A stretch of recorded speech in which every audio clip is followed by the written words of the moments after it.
Hello friends, कैसे हो आप सब और कैसे चल रही है आप लोगों की तैयारी।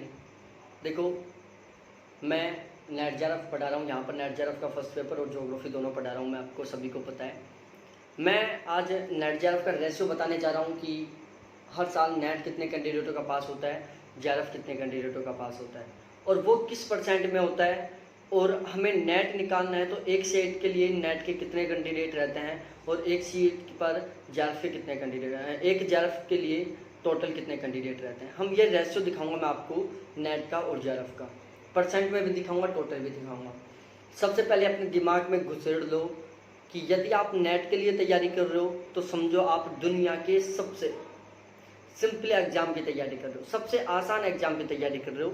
इससे आसान एग्जाम कोई है नहीं इस दुनिया में, ठीक है। पहली बात, यहाँ पर नेगेटिव मार्किंग नहीं है, इस वजह से ये सिंपल है। दूसरी बात, यहाँ पर बहुत ही ज़्यादा कंपटीशन भी नहीं है कि चलो दिल्ली पुलिस की तरह 5000 वैकेंसी हैं, 20 लाख फॉर्म भरे जा रहे हैं, ऐसा भी नहीं है। बिल्कुल टाइम के अकॉर्डिंग होता है। तो अब हम बिल्कुल रेशियो के साथ दिखाऊंगा, मैं सारी चीज़ें बताऊंगा आपको। सबसे पहले मैं स्टार्ट करता हूँ जून 2019 से, ठीक है। और मैं आपको यहाँ पर बताऊंगा कि जो सितंबर 2020 में जेआरएफ का एग्जाम होगा, नेट जेआरएफ का एग्जाम होगा, वहाँ पर समथिंग कितने कैंडिडेटों का नेट होगा और कितने कैंडिडेटों का जेआरएफ होगा। बिल्कुल एग्जिट पोल के अकॉर्डिंग बताऊंगा मैं सारा का सारा। अब आ जाओ भाई मेरे प्यारे साथियों, सबसे पहले हम बात करते हैं 2019 का, जो जून 2019 का जो एग्जाम हुआ था जेआरएफ का, उसमें टोटल रजिस्टर्ड कैंडिडेट कितने थे।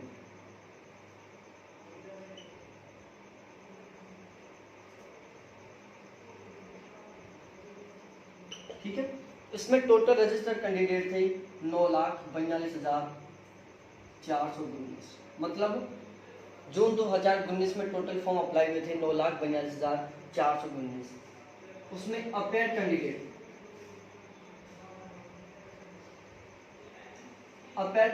की बात की जाए, अपेयर कैंडिडेट का मतलब होता है जिन्होंने एग्जाम दिया था, वो थे 6,81,718।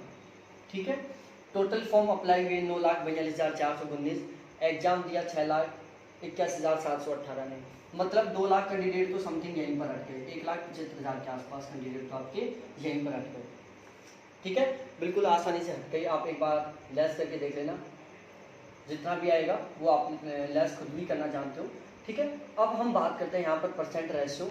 देखो यहाँ पर जून में नेट हुआ था कितने कैंडिडेटों का, नेट हुआ था 50,945 का और जेआरएफ हुआ था कितने का, 4756 का। ठीक है, जून में जेआरएफ हुआ था 4756 का, नेट हुआ था 50,945 का। अब यदि परसेंट पर बात करी जाए, परसेंट के आधार पर कि नेट कितने परसेंट का होता है और जेआरएफ कितने परसेंट का होता है, तो देखो अब जब आप यूजीसी की गाइडलाइन के अकॉर्डिंग देखोगे तो वहाँ पर 6% लिखा होता है। कितना होता है, 6% लिखा होता है कि 6% लोगों का नेट होगा और 1 पॉइंट कुछ के आसपास का जेआरएफ होगा। वो जो जेआरएफ है वो नेट पर डिपेंड करता है समथिंग कि वो कितने परसेंट का कर रहा है, लेकिन जो नेट होता है वो 6% का होता है अपेड कैंडिडेटों का। लेकिन वो पहले का भी गाइडलाइन था, पहले से भी ऐसे ही चली आ रही है। लेकिन अब क्या था, पहले क्या सिस्टम था, पहले था दोनों पेपरों में आपको पासिंग मार्क्स लेके आने होते थे। 40% का फिक्स था, आपको फर्स्ट पेपर में 40% मार्क्स लेके आने, सेकंड में भी 40% मार्क्स लेके आने, ये बिल्कुल कंपलसरी था। उसके बाद आप पर डिपेंड करता था कि आपका स्कोर कितना जा रहा है। पहले होता क्या था, सपोज डेट आपका फर्स्ट पेपर में 39% मार्क्स आए, सेकंड पेपर में आपके 80% मार्क्स आ गए, आप ओवरऑल फेल हो चुके हो क्योंकि आपके फर्स्ट पेपर में पासिंग मार्क्स नहीं आए। अब उस रूल को बदल दिया गया है, अब रूल कर दिया कि आप किसी भी तरीके से कितने मार्क्स लेके आओ। ठीक है, अब इसके रूल को बदल दिया गया है।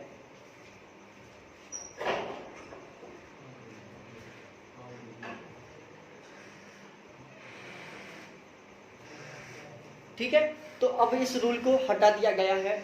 तो इस वजह से क्या है, जो पासिंग मार्क्स का एरिया जो 40% का है वो क्या हो जाता है, ज़्यादा चला जाता है। अब हम आपको बताते हैं परसेंट के आधार पर। देखो, इससे ज़्यादा कोई फैक्ट नहीं हो सकता। वैसे यूजीसी के अकॉर्डिंग देखा जाए तो 6% का नेट कर रखा है यूजीसी ने कि जितने कैंडिडेट अपेयर होंगे उनका 6% का नेट होगा। ठीक है, ये बिल्कुल रियल डाटा है, उसमें कोई मिस्टेक नहीं है। अब मैं आपको यहाँ पर बताता हूँ सारी चीज़ें। देखो परसेंट के बेस पर देखा जाए तो हम नेट का परसेंट निकालते हैं कि नेट कितने परसेंट का होता है। हमारे पास नेट हुआ 50,945 का। टोटल कैंडिडेट थे अपेड कैंडिडेट 6,81,718 मल्टीप्लाई 100। ये क्या प्रतिशत का सूत्र। इस फॉर्मूले को हम यूज करेंगे तो हमारे पास रेशियो आएगा 7.47%। कितना 7.47%। तो जितने अपेड कैंडिडेट हैं उनके 7.47% का क्या हुआ नेट हुआ जून 2019 में। जितने कैंडिडेट अपेड थे उनका 47.7% का नेट हुआ। अब हम जेआरएफ का रेशियो निकालते हैं। जेआरएफ का भी उसी तरीके से निकालेंगे। जेआरएफ के लिए क्या करेंगे वही 4756 डिवाइड बाई अपेड कैंडिडेट कितने थे 6,81,718 मल्टीप्लाई 100। ठीक है। जब हम इसको सोल्व करेंगे तो हमारे पास आंसर निकल के आएगा 0.69%। तो जेआरएफ कितने परसेंट का होता है अपेड का 0.69%। ठीक है। जितने कैंडिडेट अपेयर हो रहे हैं एग्जाम में उनकी 7.47% का तो नेट हुआ, 0.69% का जेआरएफ हुआ। ये जून 2019 का रेशियो। अब हम इसमें और भी इसको आसानी से और भी अच्छी तरीके से समझाने के लिए मैं आपको एक बात और बता रहा हूँ। देखो अब एक बहुत ही यूनिक बात निकल के आएगी जो सबसे आसान है। यदि हम पर कैंडिडेट बात की जाए, कहाँ पर कैंडिडेट बात की जाए कि भाई कंपटीशन कितना है, कंपटीशन कितना है पर कैंडिडेट में देखी जाए कि एक को नेट पास करने के लिए कितने बंदों से लड़ना पड़ेगा, एक बंदे को जेआरएफ पास करने के लिए कितने बंदों से लड़ना पड़ेगा, वो आता पर कैंडिडेट का रेशियो। तो नेट के लिए निकालें तो हम इसको इस तरीके से निकाल सकते हैं। यहाँ पर टोटल अपेयर कितने थे 6,81,718। हम इसको नेट के लिए डिवाइड कर देते हैं 50,945 से और हमारे पास ये रेशियो निकल के आएगा 13.38। ठीक है। तो नेट का कितना है 13.38 है। और जेआरएफ का इसी तरीके से निकालेंगे तो जेआरएफ का रेशियो निकल के आएगा 143। ठीक है। तो यहाँ से समझ में आ रहा है नेट कितने परसेंट का हो रहा है, टोटल अपेयर के 7.47% का, जेआरएफ हो रहा है 0.69% का। नेट का रेशियो देखा जाए तो देखो नेट है जो 13 बंदों पर एक बंदे का नेट होता है। इस रेशियो से देखूं तो 13 बंदों पर एक बंदे का नेट होता है, 143 बंदों पर एक बंदे का जेआरएफ होता है। 143 कैंडिडेट पर एक कैंडिडेट का जेआरएफ हो रहा है, 13.38 कैंडिडेट पर समथिंग 13 ही है, 13 कैंडिडेट पर एक कैंडिडेट का नेट हो रहा है। ये जून 2019 का रेशियो था। तो ये बिल्कुल सिंपल है। आपको एक सीट लेने के लिए मात्र 13 कैंडिडेटों से लड़ाई लड़नी पड़ रही है। इससे सिंपल एग्जाम हो सकता है, आप एनालिसिस कर सकते हो कि इससे कोई भी इससे भी ज़्यादा सिंपल एग्जाम हो सकता है जहाँ पर मात्र आपको नेट के लिए 13.38 ओनली 13 कैंडिडेटों से लड़ना पड़ रहा है। जेआरएफ के लिए आपको ओनली 143 कैंडिडेटों से लड़ना पड़ रहा है। लेकिन ये एग्जाम कॉम्प्लिकेट क्यों हो रहा है वो भी मैं बताऊंगा आपको, इसमें भी एक राज है। अब हम बात करते हैं आगे दिसंबर का भी रेशियो लेके आया हूँ मैं बिल्कुल इसी तरीके से। वहाँ पर हम थोड़ा सा टाइम कम लेंगे और यहाँ पर मैं क्या कर दिया दिसंबर कर दिया, दिसंबर 2019। तो देखो बिल्कुल रियल डाटा है, एनटीए की वेबसाइट से लिए हुए डाटा है, इनमें कोई मिस्टेक नहीं है क्योंकि मैं गलत कोई भी इंफॉर्मेशन नहीं देता। यहाँ पर देखा जाए तो जो दिसंबर 2019 था उसमें रजिस्टर कैंडिडेट थे 10,34,872 और अपेड कैंडिडेट है 7,93,813। ठीक है। अपेयर कैंडिडेट थे 7,93,813, रजिस्टर कैंडिडेट थे 10,34,872। यहाँ पर नेट हुआ था 60,147 का और जेआरएफ हुआ था यहाँ पर 5,092 का। ये रेशियो कब का है दिसंबर 2019 का है। यदि दिसंबर 2019 के रिजल्ट को हम प्रतिशत में कन्वर्ट करें तो प्रतिशत में नेट का आएगा, उसी फॉर्मूले से निकालेंगे तो नेट का आएगा 57.7%। कि जितने लोग अपेयर हो रहे हैं ना एग्जाम देने के लिए बैठ रहे हैं उनके 7.7% का तो नेट हो रहा है और जितने लोग एग्जाम देने के लिए बैठ रहे हैं, जितने लोग एग्जाम में अपेयर हो रहे हैं उनके 0.64% का जेआरएफ हो रहा है।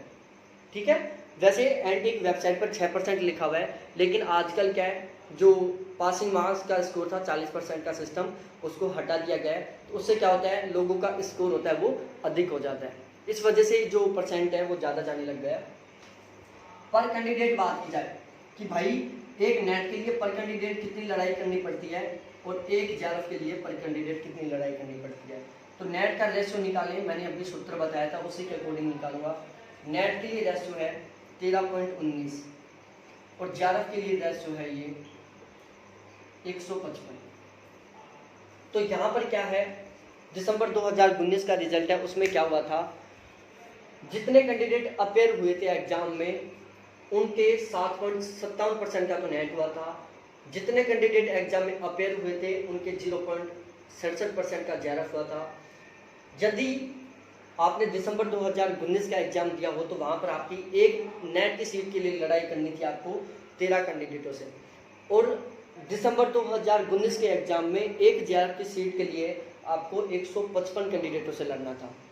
इतना सिंपल कंपटीशन है, मात्र 13 कैंडिडेटों से। आपको मात्र 13 कैंडिडेटों से लड़कर एक नेट की सीट ले सकते हो और मात्र 155 कैंडिडेटों से लड़कर आप एक जेआरएफ की सीट ले सकते हो। ज़्यादा कॉम्प्लिकेट कंपटीशन नहीं है। अब आप सोच रहे होंगे कि यार 13 कैंडिडेट हैं, फिर क्या हो रहा है, हमारे साथ ऐसा क्यों हो रहा है, हमारा तो कुछ नहीं हो रहा। मैं बताता हूँ भाई, इसमें क्या है, इसमें लिमिटेशन नहीं है। नेट का एग्ज़ाम ज़िंदगी भर दे सकते हो, जेआरएफ का एग्ज़ाम 30 साल तक दे सकते हो। अब होता क्या है, सपोज डैट मेरा नेट हो गया, दोबारा फॉर्म अप्लाई कर दिया, फिर नेट हो गया, फिर तीसरी बार अप्लाई कर दिया, फिर नेट हो गया, चौथी बार अप्लाई कर दिया, फिर नेट हो गया। तो यहाँ पर ये जो स्कोर है ना, ये जो 30,000 था, इसमें से कम 40 से 45,000 के आसपास ऐसे कैंडिडेट थे जिनका पहले से ऑलरेडी नेट है। कितने? 45,000 के आसपास ऐसे कैंडिडेट थे जिनका पहले से ऑलरेडी नेट है, और यहाँ पर 3,000 के आसपास ऐसे कैंडिडेट होंगे जिनका पहले से ऑलरेडी जेआरएफ है। यहाँ पर लोग किन्हीं का एक बार जेआरएफ है, फिर उन्होंने दोबारा दिया, फिर जेआरएफ हो गया, फिर तीसरी बार दे दिया, फिर जेआरएफ हो गया। तो यहाँ पर क्या है, वो हमारी सीट को खाते रहते हैं। इसी तरीके से नेट में होता है। अब मैं पढ़ा रहा हूँ यहाँ पर, तो मेरे को पता चल रहा है बहुत से भाई ऐसे भी हैं जिनका 10-10 बार नेट है, 5-5 बार जेआरएफ है, फिर भी दे रहे हैं। वो लोग क्या कर रहे हैं, हमारी सीटों को खा रहे हैं। इस वजह से यहाँ पर थोड़ा सा एग्जाम में जो कॉम्प्लिकेट हो रहा है, यहाँ पर इस वजह से जो लड़ाई है वो ज़्यादा कैंडिडेटों में हो जाती है। क्योंकि एक बार हमारा क्या होता है, एक बार यदि हम कोई एग्ज़ाम क्वालिफाई कर जाते हैं, फिर वो हमारे लिए सिंपल हो जाता है, फिर वो एग्ज़ाम हमारे लिए बहुत सिंपल आसान हो जाता है। तो इस वजह से जो क्वालिफाई हैं, पहले से ऑलरेडी क्वालिफाई हैं, उनके लिए वो आसान रहता है, क्योंकि उनकी तैयारी बहुत ही टॉप लेवल पर होती है। उन्हें एक अच्छा तरीका होता है कि कहाँ से क्या पढ़ना चाहिए, क्या छोड़ना चाहिए। और जो न्यू कैंडिडेट रहते हैं उनके लिए ये इस वजह से थोड़ा सा डिफ़िकल्ट हो जाता है। तो ये है इसमें सारा सिस्टम। इस वजह से हमारा नहीं हो पाता एग्ज़ाम, क्योंकि यहाँ पर लोग एक बार नेट करते हैं, फिर दोबारा नेट कर रहे हैं, फिर तिबारा कर रहे हैं, फिर चौबारा कर रहे हैं, फिर 5वीं बार कर रहे हैं। ये सिस्टम जेआरएफ में एक बार जेआरएफ हुआ, फिर दोबारा कर लिया, फिर तिबारा कर लिया, फिर चौबार कर लिया, फिर 5वीं बार कर लिया। तो इस वजह से हमारे लिए थोड़ा कॉम्प्लिकेट होता है। अब देखो आगे मैं बता दूं आपको दिसंबर में क्या कंडीशन होने वाली है। दिसंबर में समथिंग 11 लाख के आसपास फॉर्म भरे गए हैं, 11 से 12 लाख के आसपास फॉर्म भरे गए हैं दिसंबर में। ठीक है, कितने लाख? 11 लाख के आसपास, हो सकता है इससे ऊपर भी होंगे। 11 लाख से ज़्यादा फॉर्म भरे गए हैं, क्योंकि जब आप पिछला रिकॉर्ड उठा के देखोगे तो इसका जो रेशियो है फॉर्म भरने का वो बढ़ता जा रहा है, अपेयर कैंडिडेट का रेशियो है वो भी बढ़ता जा रहा है, और एग्जाम में बैठेंगे समथिंग 8.5 लाख कैंडिडेट। ठीक है, 11 लाख से ऊपर फॉर्म भरे गए हैं, हो सकता है 11.5 लाख हो, 12 लाख हो, और 8.5 लाख के आसपास लोग एग्जाम देंगे। तो अब उस हिसाब से रेशियो निकाल लो। कन्फर्म है 60,147 से अधिक कैंडिडेटों का नेट होगा, 5,092 से अधिक कैंडिडेटों का जेआरएफ होगा। जो सितंबर 2020 का एग्जाम होने वाला है वहाँ पर 60,147 से अधिक कैंडिडेटों का नेट होगा, 5,092 से अधिक कैंडिडेटों का जेआरएफ होगा। अब हमें वहाँ पर अपनी सीट बनानी है, हमें यहाँ पर सीट नहीं बनानी है, हमें यहाँ पर सीट बनानी है। हमें 13 की भीड़ में शामिल नहीं होना, हमें 155 की भीड़ में शामिल होना है। ठीक है, और मेरे प्यारे दोस्तों, मेरे प्यारे साथियों, मैं यहाँ पर नेट जेआरएफ की बहुत ही शानदार तरीके से तैयारी चला रहा हूँ, फर्स्ट पेपर की और ज्योग्राफी की। फर्स्ट पेपर की और ज्योग्राफी की। मैं ये ऊपर वाला टारगेट नहीं लेके चल रहा, मैं टारगेट ये लेके चल रहा हूँ, हमें यहाँ पर सिलेक्शन लेना है या हमें यहाँ पर जगह बनानी है, ठीक है, हमें यहाँ पर जगह बनानी है, 5092 सीटों वाली जगह पर हमें जगह बनानी है, फिर आएगा मज़ा। और वहाँ पर भी हमें बहुत शानदार वाला स्कोर करना है, ठीक है। आपको इसी तरीके से अपडेट रहना है हर एक इन्फॉर्मेशन से, स्पेशली नेट जेआरएफ से रिलेटेड, असिस्टेंट प्रोफेसर से रिलेटेड, एमफिल पीएचडी से रिलेटेड। तो प्लीज़ अभी चैनल को सब्सक्राइब करके बेल आइकन को दबा दो, जो समस्या हो वो मेरे को कमेंट करके बताओ। और यदि आप सितंबर 2020 के जेआरएफ की तैयारी कर रहे हो, आगे यदि आप जेआरएफ की तैयारी करना चाहते हो, तो प्लीज़ चैनल को ज़रूर सब्सक्राइब करो, क्योंकि यहाँ पर मैं ओनली जेआरएफ के लिए तैयारी करवा रहा हूँ। नेट के लिए ना तो मैं बनाऊँ, ना मैं किसी को बनने दूंगा। नेट तो हमें चाहिए ही नहीं, क्या है, नेट तो हमें चाहिए ही नहीं, ठीक है। मैं अब बहुत सीरियस होकर तैयारी करवा रहा हूँ, कुछ ज़्यादा टाइम नहीं बचा हुआ, कम टाइम बचा हुआ है, लेकिन कम टाइम में मैं बड़ा टारगेट ले रखा हूँ, और वो भी स्मार्ट तरीके से। मैं अब स्मार्ट स्टडी करवा रहा हूँ, एक तरीके से कह सकता हूँ। एक टारगेट लेके चलता हूँ मैं, कुछ करके दिखाना है इस साल, जेआरएफ पाड़ के रहना है हर हाल। कुछ करके दिखाएंगे इस साल में, जेआरएफ पाड़ के रहेंगे हर हाल में। दोबारा से रिपीट कर रहा हूँ, कुछ करके दिखाएंगे इस साल में, जेआरएफ पाड़ के रहेंगे हर हाल में। ये मेरा एक डायलॉग है, इसको मैं ऑलवेज फॉलो करता हूँ। थैंक्स मेरे दोस्तों, मेरे प्यारे साथियों, चैनल को सब्सक्राइब करके मेरे साथ जुड़े रहो। हम एक दिन 100% जेआरएफ करेंगे हमारे इस चैनल की सहायता से, ठीक है। थैंक्स देखने के लिए, फिर मिलते हैं हम नेक्स्ट वीडियो के साथ, हमारी रेगुलर मॉर्निंग इवनिंग की लाइव क्लासों के साथ। Okay, bye.